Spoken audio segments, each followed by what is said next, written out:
तो हेलो दोस्तों, study with Vasundhara channel में आपका बहुत बहुत स्वागत है। देखिए बच्चों, कल हमने क्या बता दिया था? कल हमने उत्पादन फलन के प्रकार मतलब कि अल्पकालीन और दीर्घकालीन बता दिया। ठीक है, अब उत्पादन के फलन के प्रकार में अल्पकालीन जो होता है वो होता है जिसमें कुछ साधन स्थिर रहते हैं और कुछ ही साधनों को परिवर्तनशील होते हैं। ठीक है, और दीर्घकालीन में सारे ही परिवर्तनशील होते हैं। ठीक है, अब जो पैमाने का प्रतिफल है, पैमाने के प्रतिफल में सिर्फ और सिर्फ दीर्घकालीन प्रतिभूतियों को सूचित किया जाता है, या फिर एक टाइप से मान लेते हैं जिसमें कि सारे साधन परिवर्तनशील होते हैं। अब देखिए इसमें बोला क्या गया है, पैमाने के प्रतिफल उत्पादन फलन की दीर्घकालीन प्रवृत्तियों को सूचित करते हैं। दीर्घकाल दिख रहा है, ठीक है। दीर्घकाल में उत्पादन का कोई भी साधन स्थिर नहीं रहता।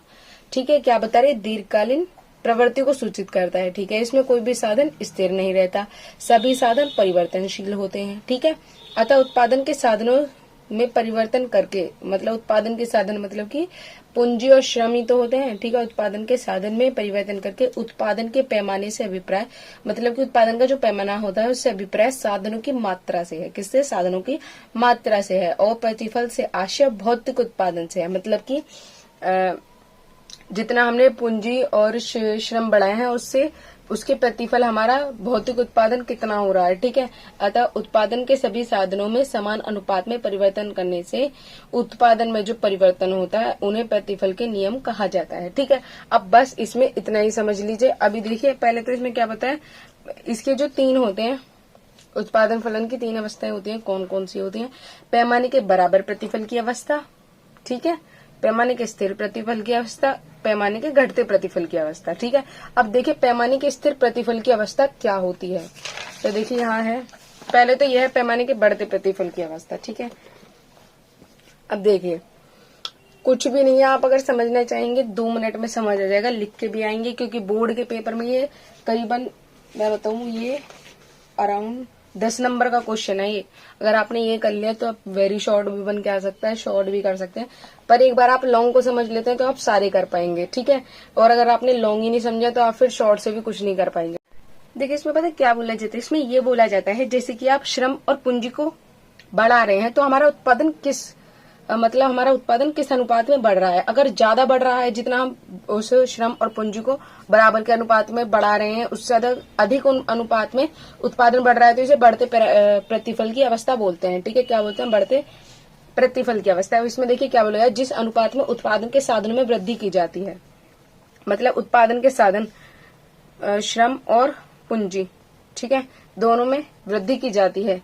ठीक है, तो अब देखिए क्या होगा, अगर इन दोनों में वृद्धि समान अनुपात में की जा रही है, उत्पादन में उससे अधिक अनुपात में वृद्धि होती है। ठीक है, अगर उससे अधिक अनुपात में वृद्धि उत्पादन में हो रही है, जैसे कि साधन मान लीजिए 10% बढ़ाए, 10% साधन हमने बढ़ाए, वृद्धि होने से उत्पादन में 20% बढ़ रहा है, मतलब कि इससे ज्यादा बढ़ रहा है उत्पादन, तो इसे क्या बोलेंगे? पैमाने के बढ़ते प्रतिफल की अवस्था बोलेंगे। अब देखिए एग्जाम्पल में कैसे बोला है, श्रम 1, 2, पूंजी 5, 10, उत्पादन 10 और 300। ठीक है, 10 और 300 है। अगर हम एक क्वेश्चन एक वो ले लेते हैं एग्जाम्पल, तो इसमें देखिए जैसे कि हमने y अक्ष और x अक्ष की रेखा काट ली, यहाँ हमारे साधन श्रम है और यहाँ हमारा जो साधन है वो हमारा पूंजी है। ठीक है, अब देखिए अगर हम साधन को इतना बढ़ा रहे हैं, ठीक है, इतना हम साधन श्रम मतलब श्रम को बढ़ा रहे हैं और इतना हम पूंजी को बढ़ा रहे हैं, तो हमें कितना उत्पादन प्राप्त हुआ? ये जो वक्र है A पॉइंट तक, ये हमारा क्या है?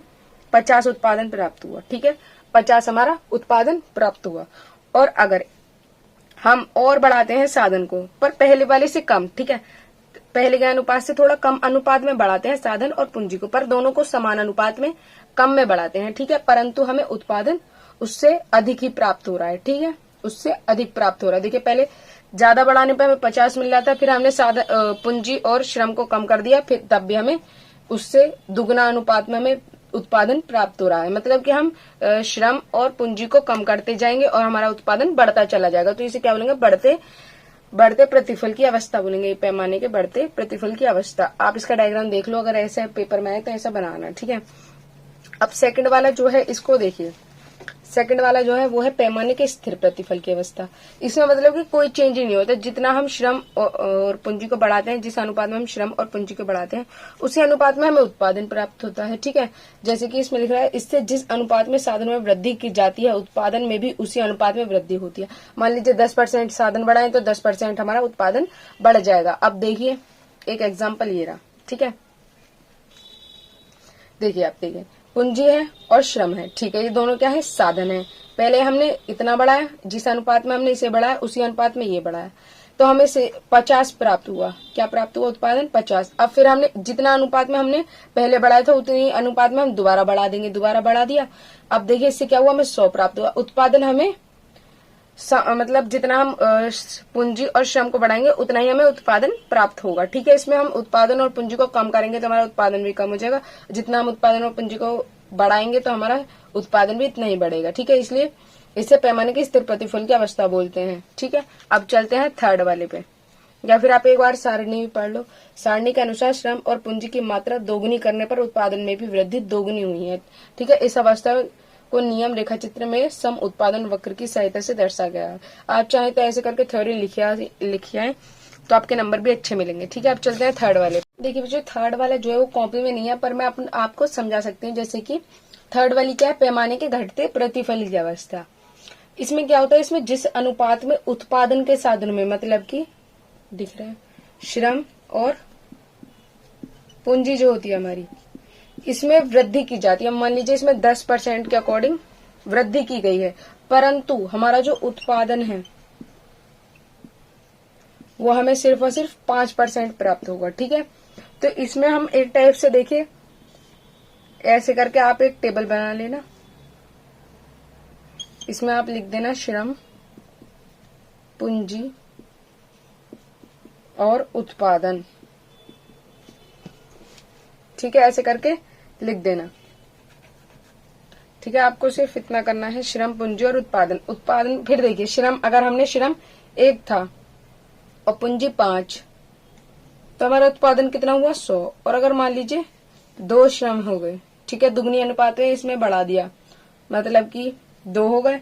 अब पूंजी भी हमने दुगनी अनुपात में बढ़ाई 10, परंतु हमारा उत्पादन जो था वो 150 है। ठीक है, 150, मतलब कि इसमें सिर्फ और सिर्फ 5% प्राप्त हुआ उत्पादन, जबकि हमने पूंजी और श्रम दोनों ही 10% के अकॉर्डिंग बढ़ाए हैं। तो इसमें डायग्राम भी देख लीजिए, डायग्राम कैसे बनेगा।